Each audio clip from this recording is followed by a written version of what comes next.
Bom dia, boa tarde, boa noite. Sejam bem-vindos à playlist Trechos de Livros. E depois dessa belíssima vinheta, a gente continua.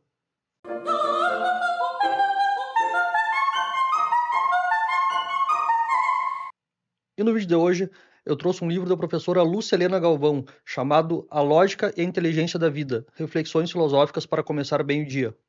Bom, eu não trouxe o livro, eu trouxe aqui o meu Kindle, eu adquiri essa versão digital, e hoje eu vou fazer a leitura direto dele. Não vou poder dizer qual é a página do livro, porque o Kindle permite a personalização do layout, espaçamento entre os parágrafos, tamanho da fonte, e tudo isso afeta a paginação. Então, quem tiver interesse, esse trecho do livro está no capítulo Dois Mundos.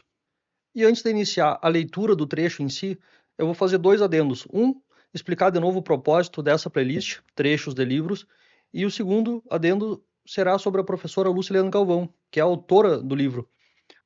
Nessa playlist, o objetivo é basicamente pegar o trecho de qualquer livro que seja, não importa de qual área, algum trecho que gere alguma reflexão positiva, algum trecho que, quando a gente lê o livro, muitas vezes a gente grifa, a gente marca, a gente anota aquele trecho ou parágrafo para ler depois, para revisitar em algum momento e nunca mais faz. E tem até livros que são ruins, mas que tem alguns trechos que são muito bons e que vale a reflexão.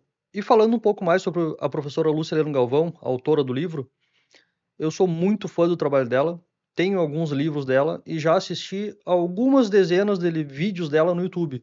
Inclusive, eu indico que quem estiver assistindo esse vídeo, joga aí no YouTube, professora Lucilena Galvão. Ela tem uma infinidade de vídeos publicados no YouTube, participações em podcasts, etc. E eu gosto muito dela por quê? Bom, ela traz um conteúdo muito bom, mas principalmente pela didática. Ela consegue trazer temas densos, complicados, de uma forma muito simples e muito acessível, mesmo para aquelas pessoas que não têm nenhuma familiaridade com o assunto em si. E muitas vezes, como eu disse, assuntos mais complexos, assuntos de filosofia, por exemplo, um pouco mais densos. Então, fica a dica. E agora vamos para o trecho do livro em si. Há ventanias emocionais dentro de nós, assim como há do lado de fora. Porém, do lado de fora, podemos nos proteger. Já no interior, deixamos os ventos arrastarem a nossa consciência violentamente de um lado para o outro. Vou ler mais uma vez. Há ventanias emocionais dentro de nós, assim como há do lado de fora. Porém, do lado de fora, podemos nos proteger. Já no interior, deixamos os ventos arrastarem a nossa consciência violentamente de um lado para o outro.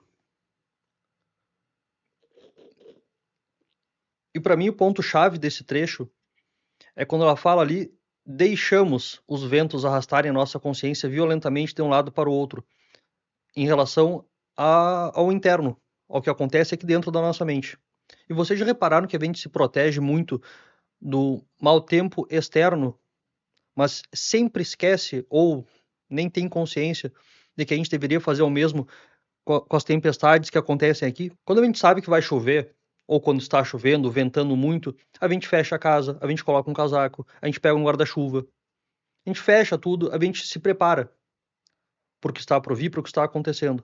Mas quando a tempestade é interna, a gente muitas vezes, ou na maioria das vezes, não faz absolutamente nada. Simplesmente deixa algum evento que acontece no nosso dia a dia. E pode ser um evento grande, ou um evento marcante, alguma questão financeira, alguma questão de saúde, alguma questão de relacionamento, mas também as coisas do cotidiano.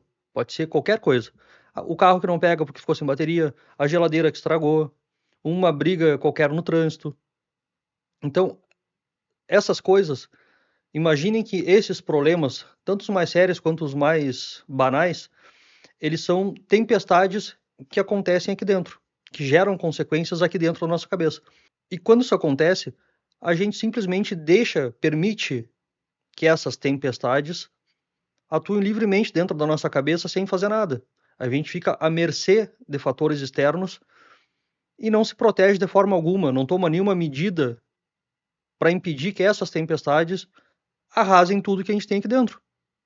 Então, é muito comum que uma pequena futilidade do dia a dia estrague o resto do dia. Como eu disse, pode ser o carro não pegou de manhã, bom, a partir dali o dia inteiro já foi horrível. E a gente não pode permitir que isso aconteça. Então, o ponto central é uma frustração, uma crítica, uma ansiedade qualquer, uma ansiedade boba, elas têm a capacidade de estragar o nosso dia. A não ser que a gente tome alguma medida ou tome consciência de que essas coisas têm esse poder e se previna. Ou não permita, não deixe que elas estraguem o nosso dia. Do contrário, qualquer fator externo vai ter o poder de transformar nossa consciência numa folha seca no meio de uma tempestade. O que vai acontecer? Ela vai voar para qualquer lado sem controle nenhum. Bom, e qual a reflexão útil disso tudo? A questão é o domínio de si. Nós somos a casa, não a tempestade. O problema nunca foi o vento. E na filosofia prática, que é o que eu acredito, é a função aqui do canal, trazer conceitos teóricos, mas que a gente consiga aplicar na prática e melhorar nossa vida. É como se a gente fechasse as janelas internas e não permitisse que essa tempestade, que essas coisas de fora entrem e arrasem tudo. E o primeiro grande passo é justamente identificar essas situações e não permitir que elas façam o que bem entenderem com a nossa consciência, não estraguem o nosso dia. E a partir disso, a gente vai entendendo que nós temos o poder de deixar ou não que qualquer tipo de problema nos afete. Não é o problema em si a questão, é como nós reagimos a ele e como nós permitimos a intensidade com que ele vai nos afetar. E agora eu quero saber de ti. Tu tem conseguido proteger o teu mundo interno ou qualquer coisinha externa, qualquer banalidade, futilidade já te tira do sério, já estraga o teu dia? Tu tem consciência disso, pelo menos? Coloca aqui nos comentários. Por fim, deixa o teu like, se inscreve no canal se não for inscrito, compartilha com alguém que tu acha que pode ser útil esse tipo de reflexão, salva para assistir depois. Tudo isso ajuda o canal que está começando e mostra para o YouTube que o conteúdo é bom e ele vai entregar para mais pessoas. E até o próximo Trechos de Livros.